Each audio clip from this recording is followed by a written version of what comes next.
Aaron Caruso of Clan Stonefire stared at the old metal gate of Clan Glenlock's lands and resisted the urge to flip off the security camera watching him. He'd done the bloody ridiculous knock they'd asked of him, and yet 10 minutes later, he was still standing in the rain. At least it was summer, so he wouldn't bloody freeze. Not that the Irish summer was any better than one back home in the north of England. His dragon spoke up.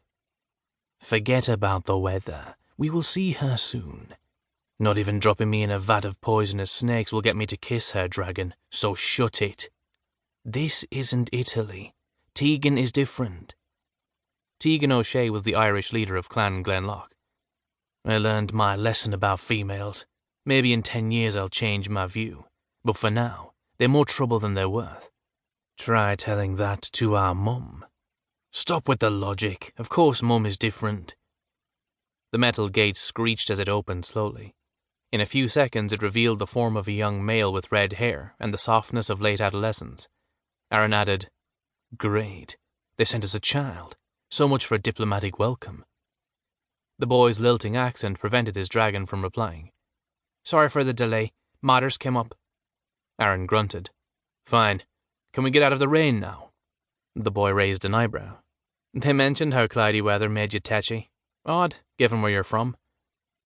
Great to know the Irish clan was already talking about him. He forced his voice to be polite. "If you don't mind, I'd like to come inside and talk with your clan leader." "Follow me, then." As Aaron walked past the gate, he noticed few people walking about. The only other time he'd set foot on Glenlock, it had been night and pitch black. Not even the cottages had had lights shining in the windows. While he did not spot movement behind the curtains of a few homes, he had the feeling everyone had retreated to merely watch what he would do. Aaron was starting to think he should have delayed his trip a few extra days to find a replacement for his usual protector partner, Quinn Simmons. Quinn's mate going into labour had been bad timing. His beast sighed. "As if she had control over that. I'm starting to think she did. Vivian never wanted Quinn to go to Ireland for weeks on end. Vivian is another good female example. You paint with too broad a brush." Aaron mentally sighed. "Decent ones exist, but just not romantically for me. Accept it. It doesn't have to be romance. Just a kiss or two would be enough." Not dignifying his dragon with a response, Aaron caught up to the boy. "Am I still not going to get a hint of why I'm here?" The male shook his head. "It's not my place. Teagan will tell you." At the name of Glenlock's female leader, his dragon perked up. "Good. So we will have a meeting with her. It's probably the only one, so don't get your hopes up. I still say we should find ways to see her again. If you pushed aside your bitterness, you'd see what I see." "What, and have another female use me and toss me away like Narina did? She fooled you, not me. That's why you should listen this time." Not wanting to deal with an arguing dragon, Aaron constructed a mental prison and tossed him inside. Aaron sighed in relief when his beast's roars weren't more than a murmur. Maybe now he could get some bloody work done. Because, no matter what his beast wanted, there was no fucking way Aaron was going to kiss Teagan OShea. Females were off the table for the next few years. His time was better spent eradicating threats and making his clan safe. Or as his current assignment dictated, ensuring the Irish clan's safety.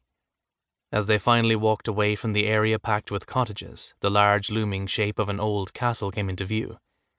From his previous visit, he knew it was their great hall. In daylight he could better see the stones making up the walls as well as the turrets. "Wasn't aware my visit was going to be a clan-wide issue." "It isn't?" the teenager merely stated, a note of finality in his voice. The male might be young, but he was dedicated.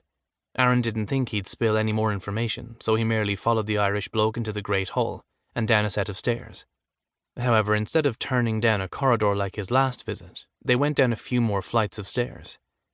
When they had to be fairly far underground, the male finally turned down a hallway and stopped at the door at the end. He rapped 5 times and then left the way he came without another word. So much for Irish hospitality. The door opened. Cillian O'Shea's tall, dark-haired form filled the doorway. He was Glenlock's head protector and in charge of clan security. He was also Teagan's younger but overprotective brother.